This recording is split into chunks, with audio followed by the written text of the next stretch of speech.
बिस्मिल्लाहिर्रहमानिर्रहीम। अस्सलामुअलैकुम नाजरीन, मैं हूँ उज़्मा और आप देख रहे हैं आपका चैनल स्ट्रॉन्ग उज़्मा।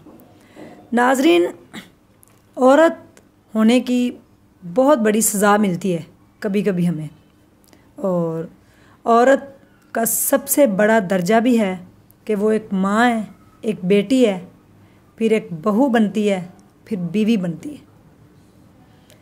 मेरे साथ आज एक ख़ातून मौजूद हैं जिनकी लाइफ की स्टोरी इंतहाई जो है ना, आप कह लें कि बड़ी ही दर्दनाक है, कि जिनकी शादी जो है वो बड़े अरमानों से हुई।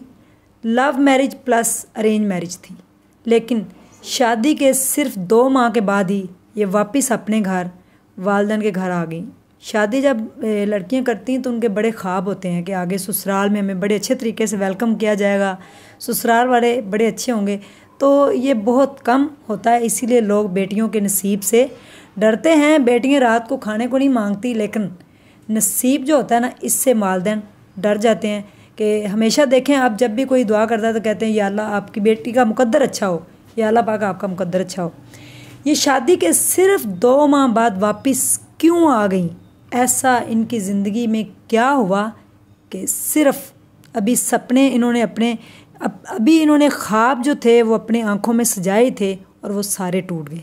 मेरे साथ हैं हुमा, हम जानते हैं इनसे। अस्सलाम वालेकुम। वालेकुम सलाम। क्या हाल है हुमा? अल्लाह का शुक्र, अल्हम्दुलिल्लाह। मुझे ये बताएं कि आपकी शादी 2 माह के बाद क्यों टूट गई? शादी 2 माह के बाद टूटी नहीं थी। जैसे कि बेटियां आती हैं अपने माँ बाप के घर, तो ऐसे ही मैं अपने पेरेंट्स के घर आई थी, और प्रेग्नेंट थी मैं उस वक्त जब मैं अपने पेरेंट्स के घर आई थी। और मुझे ये कह के भेजा गया था कि आप जाओ, मैं आपको लेने के लिए आऊँगा। मैं इंतज़ार ही करती रह गई, वो दिन कभी नहीं आया कि वो मुझे लेने के लिए आए। ऐसा कुछ नहीं था, कोई लड़ाई झगड़ा कुछ भी नहीं था। मुझे तो आज तक ये समझ नहीं आती हुआ क्या था, मेरा कसूर आखिर क्या था। कुछ भी नहीं था, बस बेटी मेरी हुई है, जस्ट वो 4 दिन की थी और मुझे डिवोर्स दे दी गई। यानी कि आप शादी के 2 माह बाद अपने वालिदैन के घर आ गई थी, उसके बाद पता ही नहीं चला कि आपके साथ हुआ क्या है। यानी कि ये जो अरसा गुज़रा, इस अरसे में आपकी उनसे कभी बात नहीं हुई? नहीं, मेरी बिल्कुल बात नहीं हुई। मैं कॉल्स करती थी, रिस्पांस नहीं होता था। तो बहुत ही ज़्यादा, मतलब एक होता है मेंटली टॉर्चर कि आप किसी को कॉल कर रहे हो, कॉल नहीं अगला अटेंड कर रहा। बताओ तो सही कसूर क्या है? मुझे तो आज तक ये नहीं पता चला मेरा कसूर क्या है। अच्छा, आपको वो कहाँ मिले थे? पहली मुलाकात आपकी कहाँ हुई थी? मैं जॉब करती थी यूफोन में हमारी पहली मुलाकात हुई थी। तो फिर विद द टाइम बीइंग जब आगे फ्यूचर का सोचा, तो मैंने कहा मेरे पेरेंट्स से बात करें, अगर वो एग्री करते हैं तो ठीक है। जब पेरेंट्स से बात की, पेरेंट्स को भी मुनासिब लगा कर दिया। बट माँ बाप सब कुछ दे सकते हैं, एक नसीब नहीं दे सके, और कुछ भी नहीं है। मुझे तो लगता है बस मेरे नसीब में सब कुछ लिखा था, तो हो गया। बेटी पैदा हुई है आपकी? हाँ जी, बेटी। उस बेटी पैदा होने के कितने दिन के बाद आपको डिवोर्स दी उन्होंने? मेरी बेटी 21 सितंबर को पैदा हुई है 2020 में, और 25 सितंबर को मुझे डिवोर्स दे दी गई रात 10:30 बजे।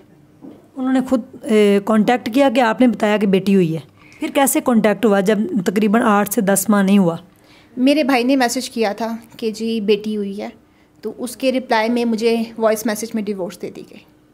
वॉइस मैसेज आया, कोई नोटिस वगैरह नहीं आया?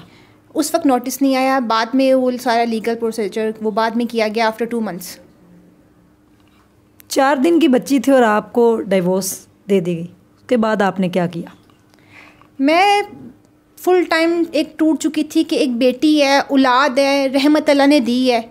और कैसे बदकिस्मत लोग होते हैं, लोग रोते हैं औलाद के लिए कि औलाद हो जाए। लोगों की सालों साल औलाद नहीं होती। औलाद एक ऐसी चीज़ है जो पैसों से ख़रीदी नहीं जा सकती, अल्लाह की देन होती है। एक अल्लाह पाक ने आपको औलाद दी है, इतनी अच्छी इतनी प्यारी बेटी दी है, और आप उसको देखना तक पसंद ना करो, और उसके रिप्लाई में आप एक डिवोर्स दे दो कि जाओ, मैंने बेटी भी अपनानी नहीं है, तुम्हें भी नहीं अपनाना। तो मैं बेटी पीछे से तो लेकर नहीं गई थी, जिसकी औलाद थी उसने नहीं अपनाया। तो बहुत ज़्यादा एक ज़ाहिर बात, एक औरत टूट जाती है कि इतनी बड़ी जिम्मेदारी, पूरी ज़िंदगी आगे है, कैसे गुजरेगी। तो बहुत ज़्यादा टेंशन, मेंटली टॉर्चर। एक मैं रात को सोती थी चीखती हुई उठ जाती थी कि मेरे पेरेंट्स मुझे संभालते थे, कि जब सब दुनिया ने साथ छोड़ दिया, आपके बहन भाई भी उस वक्त साथ नहीं देते आपके, जब कोई ऐसा टाइम आ जाए। एक माँ बाप होते हैं जो आपके सर पे हाथ रख के कहते हैं कि बेटा परेशान नहीं होना, मैं आप लोगों के साथ हूँ। तो मेरे वालिद साहब थे जिन्होंने मेरे सर पे हाथ रख के उस वक्त कहा था मुझे कि परेशान नहीं होना, मैं हूँ।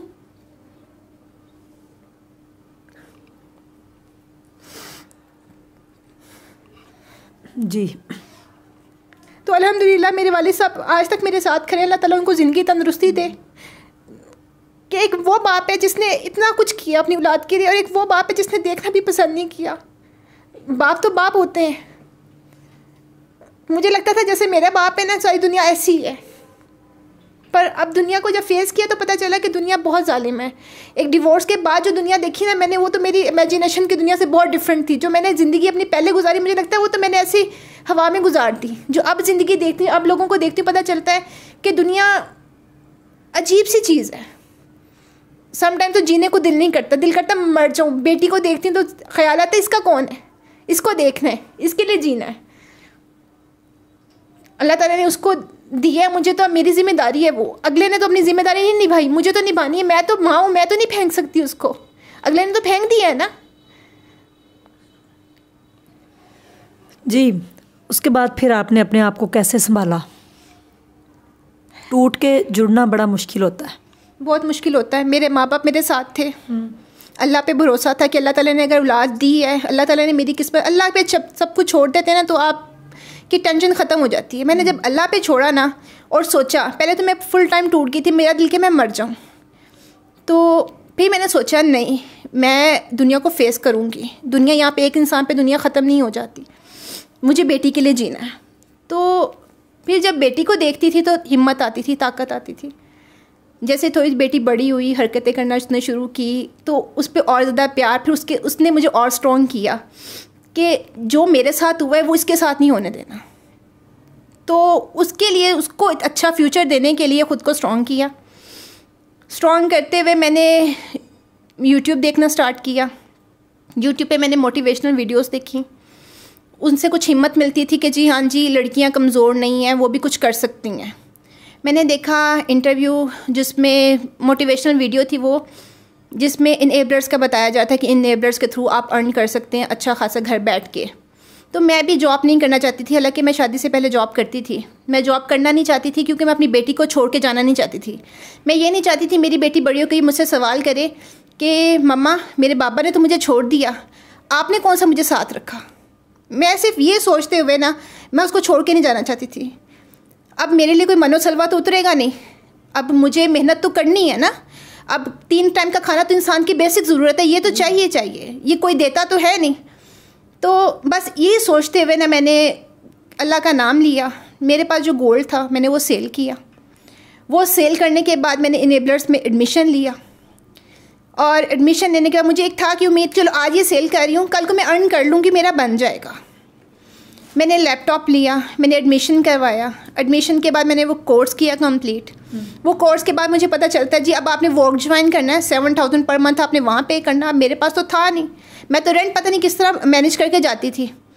तो फिर मुझे पता चला कि उमा ये मेरे बस की बात नहीं है, इसमें तो मज़ीद इन्वेस्टमेंट ही है, और इन्वेस्टमेंट के लिए आपके पास कोई सोर्स ऑफ इनकम होना चाहिए। मेरे पास तो कुछ भी नहीं था जी।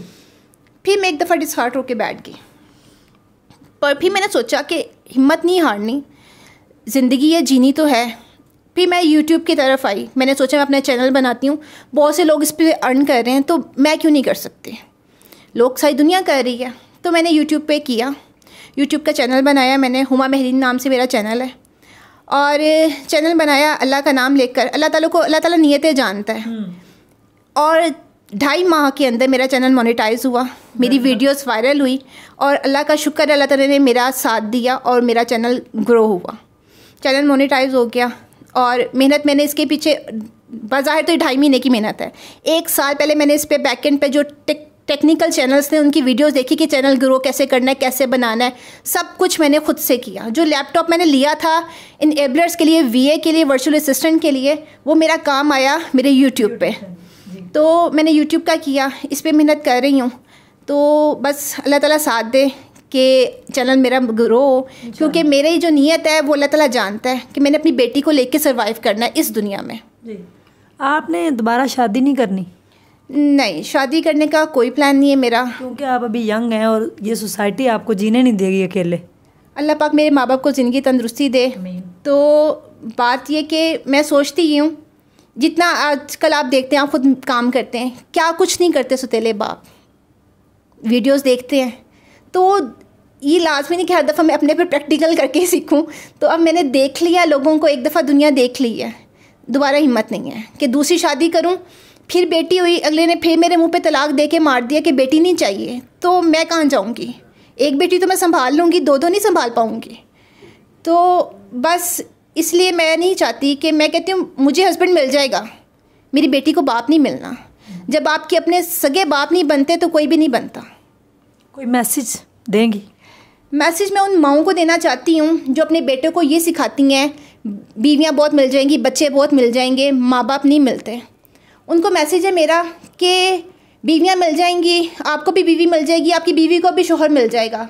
उस बच्चे को बाप नहीं मिलना जिसको आप दुनिया में अकेला छोड़ देते हो, उसको बाप नहीं मिलना। तो अपने बच्चों की करनी तरबियत अच्छी करें ताकि हमारा माशरा किसी सीधी तरफ जाए। आप सिर्फ देखते हैं कि हमारा बेटा है, ये भी सोचें कि वो उस बच्चे का बाप भी है जिसको वो दुनिया में लेकर आया है, उसको भी उसकी ज़रूरत है। सिर्फ आपको अपना बेटा नहीं चाहिए, बच्चे को भी अपना बाप चाहिए। उस बच्चे को भी बाप नहीं मिलना करनी, ये भी सिखा दिया करें साथ।